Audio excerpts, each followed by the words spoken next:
상할까봐 냉장고에 넣어뒀던 그 반찬이 사실은 햄보다 발암물질을 5배나 더 뿜어내고 있었습니다. 집밥이라 안심했는데 그게 매일 암세포에게 밥을 먹이고 있었던 겁니다. 많은 분들이 암을 유발하는 음식이라고 하면 햄버거, 라면, 치킨 같은 패스트푸드를 떠올리시는데요. 사실 그 음식들은 이미 다들 아시니까 피하시잖아요. 진짜 문제는 따로 있었습니다. 건강하다고 믿고 정성껏 만들어서 냉장고에 보관해둔 그 반찬이에요. 그것도 하루 이틀이 아니라 매일같이 반복해서 먹었기 때문에 암세포는 매일 조용히 에너지를 공급받으면서 자라고 있었던 겁니다.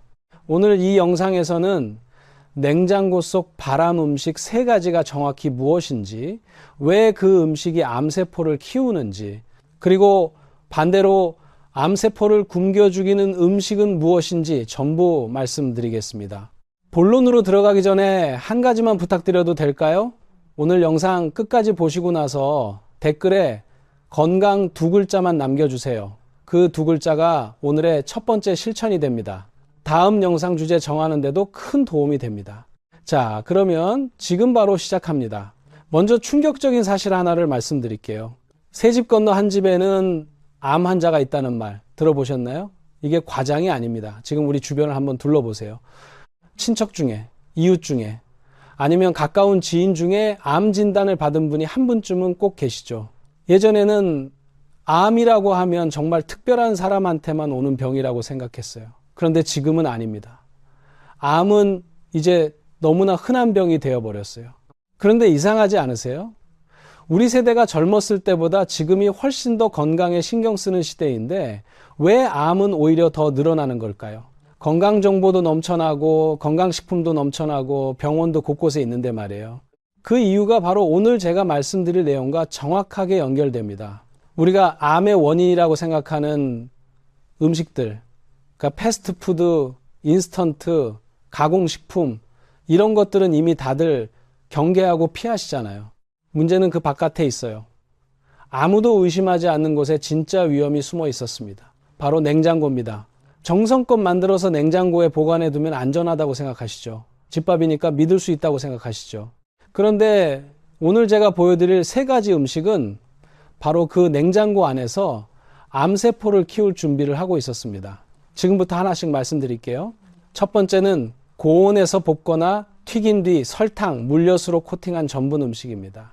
대표적인 게 뭔지 아세요? 바로 떡볶이예요. 또 각종 조림 반찬들, 고추장 양념에 볶은 떡이나 어묵 종류들이죠. 이 음식들이 왜 문제냐면요. 전분 함량이 매우 높은 상태에서 고온 조리가 반복되기 때문입니다. 전분 음식을 고온에서 볶거나 튀기면 아크릴 아마이드, 즉 발암 가능 물질이 생성됩니다.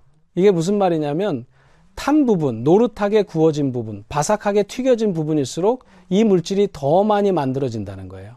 마치 쇠가 녹슬듯이 전분이 고온에서 산화되면서 우리 몸에 해로운 물질로 변해버리는 겁니다. 여기서 끝이 아닙니다. 이 음식들에는 고추장, 설탕, 물엿이 듬뿍 들어가죠. 그러면 혈당이 급격하게 올라가는 혈당 스파이크가 일어납니다. 혈당 스파이크가 뭐냐고요? 아침에 조용하던 강물이 갑자기 홍수가 나서 강둑이 무너지는 것처럼 혈당이 갑자기 치솟았다가 다시 뚝 떨어지는 현상이에요. 이게 반복되면 인슐린이 과도하게 분비되고 몸은 만성 염증 상태에 빠집니다. 암세포가 가장 좋아하는 환경이 바로 이겁니다. 고혈당, 고인슐린, 만성 염증, 이 3가지가 동시에 만들어지는 토양 위에서 암세포는 무럭무럭 자라납니다. 혹시 이런 음식 냉장고에 넣어두고 드시는 분 계세요? 특별한 날 한번 먹는 거라면 크게 문제 없어요. 그런데 매일 반찬으로 꺼내 드신다면 암세포는 매일 맛있는 밥을 먹고 있는 셈입니다. 두 번째는 달콤한 양념으로 볶거나 튀긴 육류 반찬입니다. 제육볶음, 닭강정, 양념 돼지갈비 이런 음식들이에요. 다들 좋아하시죠? 저도 참 좋아하는 음식들인데요. 그런데 이 음식들이 만들어지는 과정을 한번 천천히 생각해 보세요. 설탕이나 물엿을 듬뿍 넣고 그 상태에서 고온으로 볶거나 튀깁니다. 바로 이 순간에 AG, 즉 당독소라고 불리는 물질이 대량으로 만들어집니다. 당독소가 뭔지 쉽게 설명드릴게요. 설탕이 단백질에 달라붙어서 눌어붙은 상태라고 생각하시면 돼요. 마치 프라이팬에 설탕을 태우면 검게 눌어붙잖아요. 그것과 비슷한 현상이 우리 몸 안에서 일어나는 겁니다. 이 당독소는 염증을 키우고 세포 노화를 빠르게 만들고 암이 발생하기 좋은 환경을 만들어요. 그런데 더 무서운 게 있어요. 암세포는 포도당을 먹고 자랍니다. 이건 많이 들어보셨을 거예요. 그런데 최근 연구 결과들을 보면 암세포가 포도당보다 과당을 더 좋아한다는 사실이 밝혀지고 있어요. 설탕은 포도당과 과당이 결합된 형태거든요. 그러니까 설탕을 넣고 볶은 제육볶음, 달콤한 닭강정은 암세포한테 최고의 식사를 차려주는 것과 같습니다. 특별한 날 한 번 먹는 거야. 괜찮아요. 문제는 이게 매일 밥상에 오르는 기본 반찬이 될 때입니다. 암세포는 매일 정말 좋은 에너지를 공급받고 있는 겁니다. 그것도 본인이 전혀 모르는 사이에. 그런데 여러분, 오늘 말씀드릴 세 가지 음식 중에서 가장 충격적인 건 사실 세 번째입니다. 왜냐하면 세 번째 음식은 대부분의 분들이 몸에 좋다고 철석같이 믿고 계신 음식이거든요. 더군다나 건강을 위해 일부러 챙겨 드시는 분들도 많으세요. 자, 세 번째는 오래 보관된 견과류와 곡물 반찬입니다. 땅콩, 호두, 아몬드. 이거 몸에 좋다고 하시죠? 맞아요. 신선할 때는 정말 좋은 음식입니다. 그런데 문제는 보관 방법과 보관 기간이에요. 견과류를 볶거나 조림으로 만들어서 냉장고에 넣어두고 몇 주에 걸쳐 꺼내 드시는 분들 많으시죠? 또 쌀이나 잡곡을 오래 보관하시는 분들도 많고요. 바로 이때 아주 무서운 일이 벌어집니다. 공기와 접촉하면서 산패가 시작되는 거예요. 산패라는 게 뭐냐면 기름이 변질되는 거예요. 참기름이나 들기름을 오래 두면 냄새가 이상해지잖아요. 그게 바로 산패입니다. 견과류도 똑같은 일이 벌어집니다. 그런데 더 무서운 건 이때 아플라톡신이라는 독소가 생길 수 있다는 겁니다. 이게 얼마나 무서운 물질이냐면 가열해도 절대 사라지지 않습니다. 팔팔 끓여도 오래 볶아도 이 독소는 그대로 남아요. 그리고 간 세포를 직접 파괴하고 간암을 유발하는 핵심 물질로 알려져 있습니다. 자, 이제 이 물질이 햄보다 발암 물질이 얼마나 많은지 말씀드릴게요. 산패된 견과류에서 나오는 아플라톡신의 발암 위험도는 가공육, 즉 햄에 들어있는 발암 물질보다 무려 5배나 높습니다. 5배예요. 우리가 햄은 무서워서 잘 안 먹는데 견과류는 건강식이라고 오히려 더 챙겨 먹는 분들이 많으시죠. 아이러니하지 않습니까? 냉장고에 넣어두면 안전하다고 생각하시는 분들 많으신데요. 견과류는 냉장고 안에서도 산패가 진행됩니다. 느리게 진행될 뿐이에요. 그래서 견과류는 조금씩 사서 빨리 드시는 게 훨씬 낫습니다. 또 우리 몸에서 해독을 담당하는 간이 이 독소 때문에 계속 스트레스를 받고 무너지기 시작하면 어떻게 될까요? 간은 우리 몸의 해독 공장이에요. 이 공장이 망가지면 암을 막아낼 마지막 방어선도 함께 무너집니다. 여기까지 들으시면서 혹시 이런 생각 드시지 않으셨나요? 그러면 대체 뭘 먹어야 하지? 맞아요. 이 질문이 정말 중요합니다. 그런데 그 전에 먼저 한 가지 더 짚고 넘어가야 할 게 있어요. 왜 이 음식들이 우리 몸에서 암세포를 키우는지 그 메커니즘을 제대로 이해하셔야 오늘 알려드릴 해결책도 제대로 활용하실 수 있거든요. 잠깐 이것만은 꼭 들어보세요. 지금부터 드릴 이야기가 오늘 영상에서 가장 핵심입니다. 암은 어느 날 갑자기 생기는 병이 아닙니다. 정상세포가 갑자기 암세포가 되는 게 아니에요. 정상세포가 전암 단계 세포가 됐다가 초기암이 됐다가 중기암이 됐다가 결국 말기암으로 가는 긴 과정이 있습니다. 이 과정이 보통 10년에서 20년, 길게는 30년에 걸쳐 아주 조용히 진행돼요. 그래서 암은 삶이 오래도록 보내온 마지막 경고라는 말이 있습니다. 몸이 수십 년 동안 신호를 보냈는데 우리가 그 신호를 무시했던 거예요. 그러면 그 신호는 뭐냐? 바로 만성염증입니다. 염증이라고 하면 상처 났을 때 빨갛게 붓는 거 생각하시는 분들 많으세요. 그건 급성염증이고요. 만성염증은 달라요. 눈에 보이지 않아요. 통증도 별로 없어요. 그냥 조용히 세포 안에서 수십 년에 걸쳐 진행됩니다. 만성염증이 왜 생기냐? 바로 고혈당 상태가 반복될 때입니다.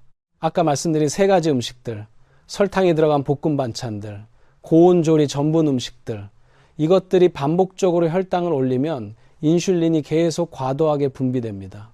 이 상태가 오래 지속되면 몸은 만성 염증 상태에 빠지고 세포는 손상되기 시작해요.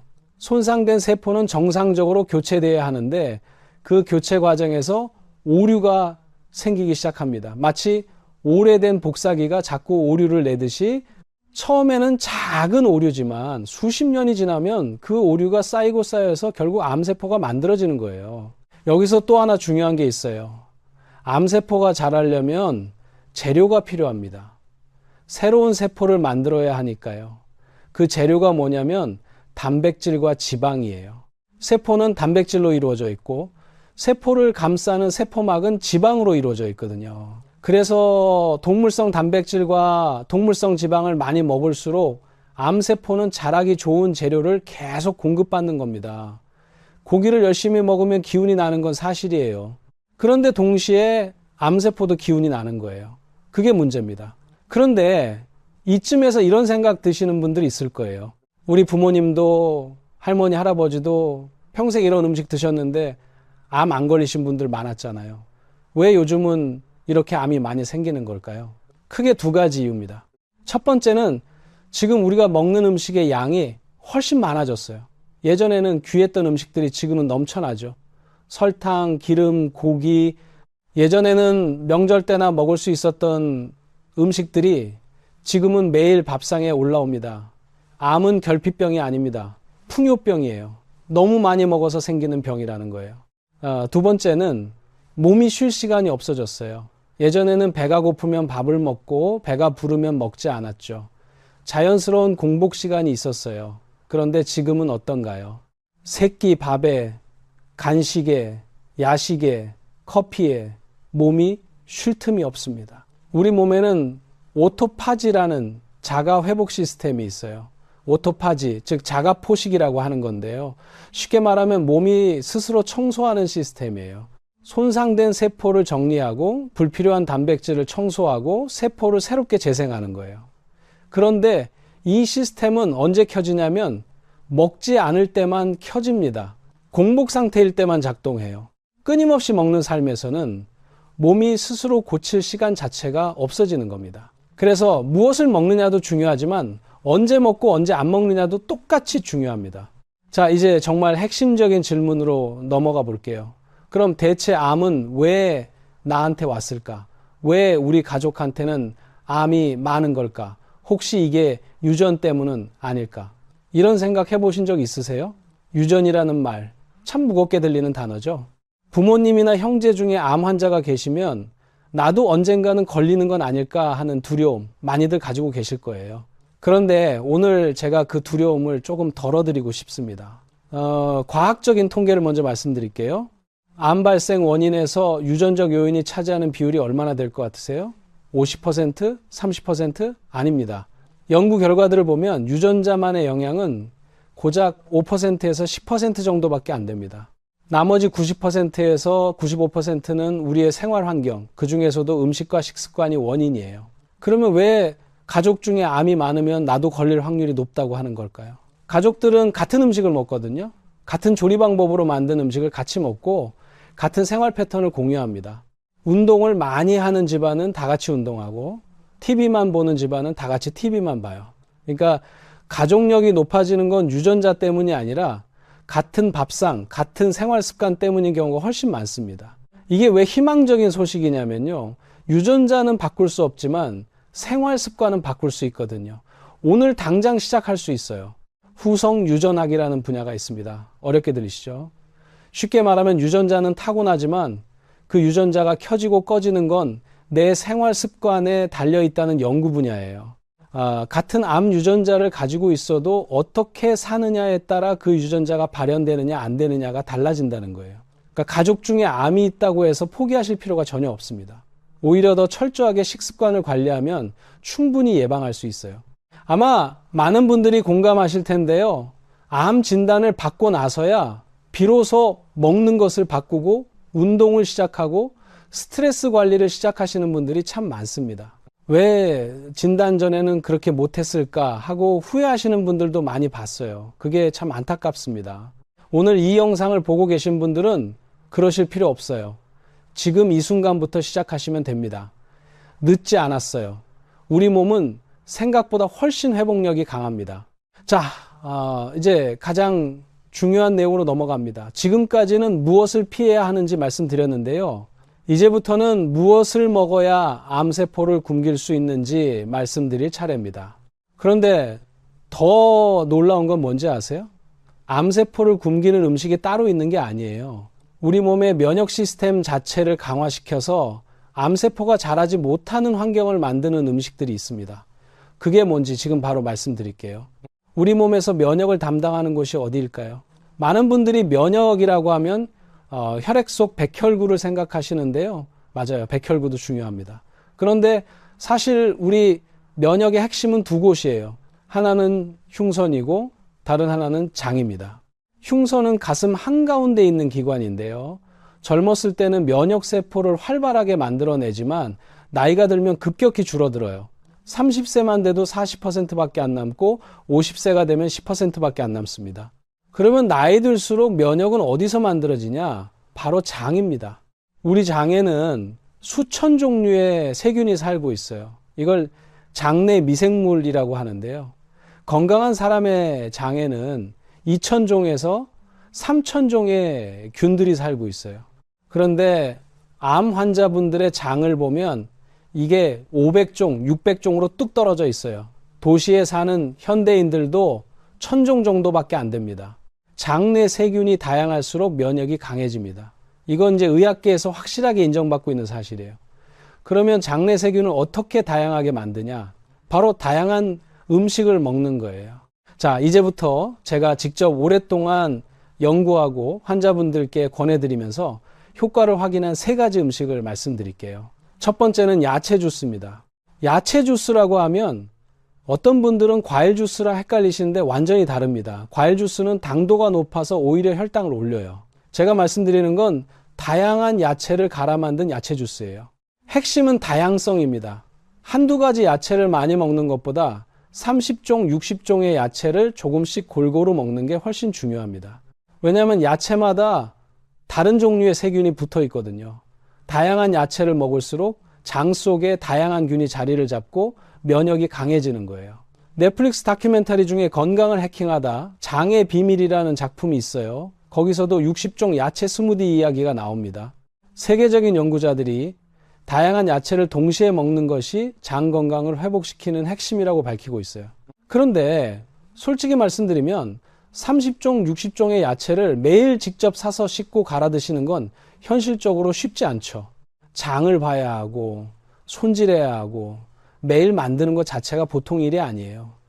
그래서 제가 오랫동안 여러 가지를 비교해 봤는데요. 냉동 건조 방식으로 다양한 야채를 갈아 만든 야채 주스 분말이 있어요. 그냥 물에 타서 드시면 되는데 30종 이상의 야채가 들어가 있어서 매일 직접 만드는 것과 거의 비슷한 효과를 내면서 훨씬 편리해요.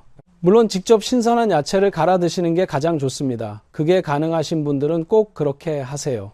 그런데 현실적으로 어려우신 분들이라면 이런 방법도 충분히 도움이 됩니다. 두 번째는 청국장입니다. 청국장. 냄새 때문에 싫어하시는 분들 많으시죠.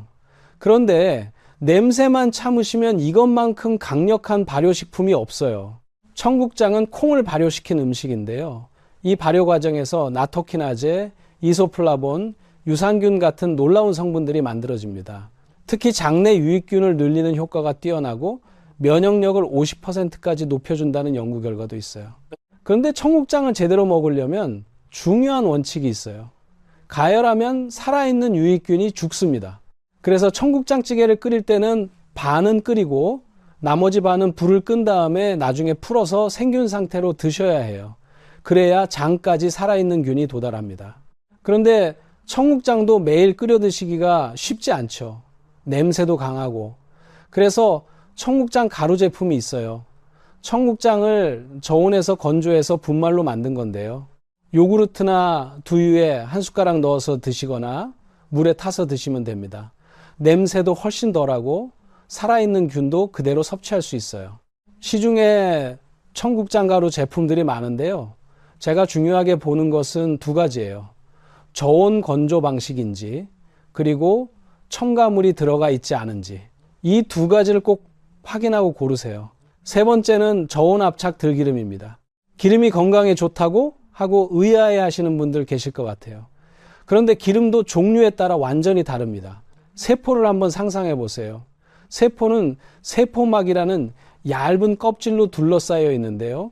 이 세포막이 기름으로 이루어져 있어요. 어떤 기름을 먹느냐에 따라 세포막의 상태가 달라집니다. 좋은 기름을 먹으면 세포막이 부드럽고 탄력 있게 유지되고, 나쁜 기름을 먹으면 세포막이 딱딱하게 굳어버려요. 세포막이 딱딱하게 굳으면 어떻게 되냐? 산소가 세포 안으로 들어가지 못합니다. 산소가 부족한 환경, 바로 그게 암세포가 가장 좋아하는 환경이에요. 암세포는 산소 없이도 살 수 있는 세포거든요. 오히려 산소가 풍부한 환경에서는 암세포가 자라기 어렵습니다. 그러니까 세포막을 부드럽게 유지하는 것이 암 예방에 직접적으로 연결됩니다. 오메가3가 바로 세포막을 부드럽게 유지하는 지방산이에요. 들기름에는 오메가3, 즉 알파 리놀렌산이 매우 풍부하게 들어 있습니다. 들기름 한 큰 숟가락에 들어있는 오메가3 함량이 연어 한 토막과 맞먹을 정도예요. 그런데 여기서 아주 중요한 조건이 있어요. 반드시 저온압착 방식이어야 합니다. 기름을 짤 때 고온으로 가열하면 기름의 구조가 바뀌어버려요. 오메가3가 파괴되고 오히려 몸에 해로운 물질이 생기기도 해요. 그래서 열을 가하지 않고 압력만으로 짜내는 저온압착 방식이 중요한 겁니다. 또 하나, 들기름은 절대 가열하면 안 돼요. 나물 무칠 때나 밥에 한 숟가락 넣어 드시거나 된장국 다 끓이고 나서 불 끄고 마지막에 한 방울 넣어 드세요.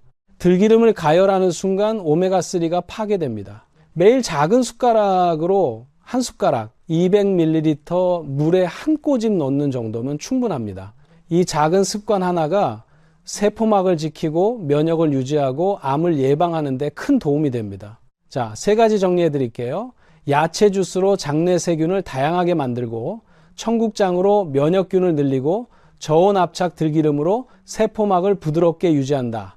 이 세 가지가 암세포가 자라지 못하는 환경을 만드는 핵심입니다. 그런데 여기서 끝이 아닙니다. 음식만 바꾼다고 완전하지 않아요. 먹는 방식을 함께 바꿔야 진짜 효과가 납니다. 오늘부터 당장 바꿀 수 있는 식습관 이야기를 해드릴게요. 첫 번째는 식사 순서입니다. 밥을 먼저 드시는 분들 많으시죠. 반찬 곁들여서 밥 먹고 식후에 과일 드시고. 그런데 이 순서가 혈당을 급격하게 올리는 주범 중 하나입니다. 순서를 이렇게 바꿔보세요. 야채나 채소 먼저, 그 다음 단백질, 마지막에 탄수화물 순서로 드세요. 왜냐하면 식이섬유를 먼저 먹으면 위장 안에 섬유질이 먼저 깔리면서 이후에 들어오는 탄수화물의 흡수 속도를 늦춰줍니다. 마치 고속도로에 차가 빽빽이 들어차 있으면 교통 흐름이 느려지는 것처럼 식이섬유가 포도당이 혈액으로 빠르게 들어가는 걸 막아주는 거예요. 이 순서 하나만 바꿔도 식후 2시간 혈당이 눈에 띄게 떨어집니다. 실제로 혈당계로 측정해 보시면 차이가 확연히 보여요. 거창한 변화가 아니라 오늘 저녁 밥상에서 당장 실천할 수 있는 방법이에요. 두 번째는 식후 걷기입니다. 밥 먹고 나서 소파에 앉거나 눕는 분들 많으시죠. 그런데 식후에 허벅지 근육을 움직이면 혈당을 근육이 흡수해가는 효과가 있어요. 암세포가 혈당을 가져가기 전에 근육이 먼저 가져가는 거죠. 20분에서 30분 가볍게 걷는 것만으로도 충분합니다. 빠르게 걸을 필요도 없어요. 가볍게 산책하는 것처럼 걸으시면 됩니다. 이게 췌장의 부담을 줄이고 혈당을 안정시키는데 정말 효과적이에요. 네, 세 번째는 야식과 과식을 끊는 겁니다. 저녁 8시 이후에는 드시지 마세요. 우리는 자고 있다고 생각하지만 몸은 일하고 있거든요. 특히 췌장은 밤새 소화 효소를 만들고 인슐린을 분비하면서 쉬지 않고 일해요. 야식은 쉬어야 할 시간에 억지로 일을 시키는 겁니다. 저녁 식사는 주무시기 최소 3시간 전에 마치세요. 그리고 배가 부를 때까지 드시지 마시고 배가 70-80% 찼다는 느낌이 들면 수저를 놓으세요. 과식 한 번이 췌장을 얼마나 혹사시키는지, 췌장이 말을 할 수 있다면 제발 그만 먹으라고 할 거예요. 네 번째는 공복 시간을 만드는 겁니다. 아까 오토파지, 즉 자가포식 이야기를 드렸죠. 이 몸의 자가치유 시스템이 작동하려면 공복 시간이 필요합니다. 최소 12시간에서 14시간의 공복 시간을 만들어 주세요. 예를 들어 저녁을 6시에 드셨다면 아침을 6시나 8시에 드시는 거예요. 그 사이 12시간에서 14시간 동안 몸이 스스로 손상된 세포를 청소하고 재생하는 작업을 합니다. 이게 가장 자연스러운 항암 치료예요. 처음에는 아침에 배가 고파서 힘드실 수 있어요. 근데 일주일만 지나면 몸이 적응합니다. 오히려 오전에 머리가 더 맑아지고 에너지가 넘치는 걸 느끼시는 분들이 많아요. 5번째는 스트레스 관리입니다. 이게 음식 이야기랑 무슨 상관이냐 하실 수 있는데요. 스트레스를 받으면 혈관이 좁아지고 심장으로 혈액이 집중됩니다. 그러면 깊은 곳에 있는 장기들, 특히 췌장 같은 곳은 혈액 공급이 줄어들어요. 혈액이 줄어든다는 건 산소 공급이 줄어든다는 거고, 산소가 부족한 환경은 암세포가 좋아하는 환경입니다. 만성 스트레스는 식습관보다 더 빠르게 암을 키웁니다. 집에 돌아오실 때 하루 동안의 걱정거리를 현관문 앞에 내려놓고 들어오세요. 집에서는 아무 생각 없이 쉬세요. TV 보시고 손주들이랑 노세요. 혈관이 넓어지고 세포들이 숨을 쉬기 시작합니다. 스트레스 보따리는 밖에다 놓고 집에 들어오겠다. 이 간단한 마음가짐 하나가 암을 예방하는 강력한 무기가 됩니다. 자, 지금까지 말씀드린 것들이 많죠. 한 번에 다 바꾸려고 하지 마세요. 오늘 당장 하나만 시작하세요. 저녁 먹고 20분 걷는 것부터 시작해도 됩니다. 내일은 식사 순서를 바꿔보세요. 이렇게 하나씩 쌓아가는 거예요. 그런데 여러분, 혹시 지금 이런 증상 중에 해당하시는 분 있으신지 한번 체크해 보세요. 명치부근이 자주 체한 것처럼 답답하다. 등이나 날개뼈 근처에 은은한 통증이 꾸준히 있다.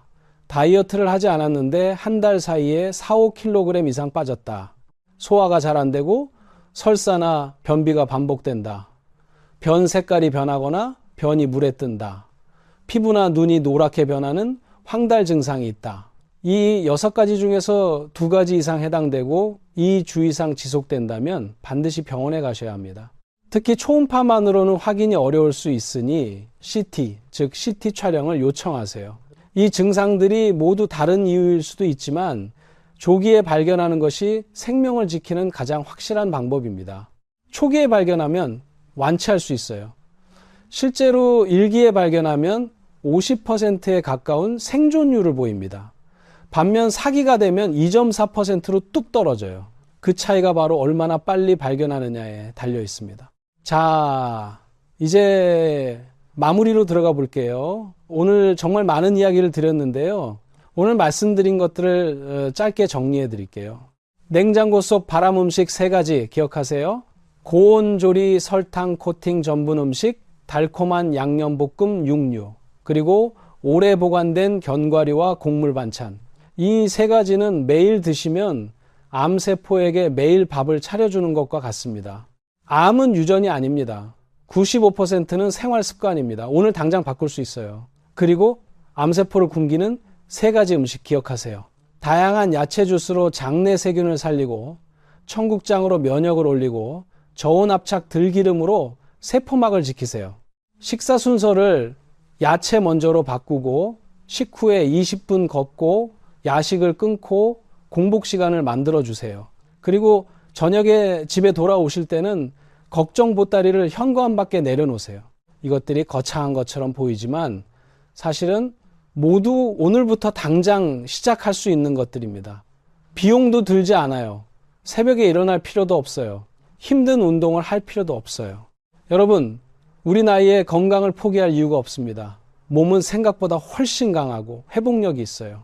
50대에 60대에 70대에도 식습관을 바꾸면 몸이 달라집니다. 이건 의학적 사실이에요. 지금 이 순간 영상을 보고 계신 여러분은 이미 시작하신 겁니다. 오늘 여기서 들으신 것 중 하나만, 딱 하나만 오늘 저녁부터 실천해 보세요. 밥 먹고 나서 잠깐 산책하는 것부터 시작해도 됩니다.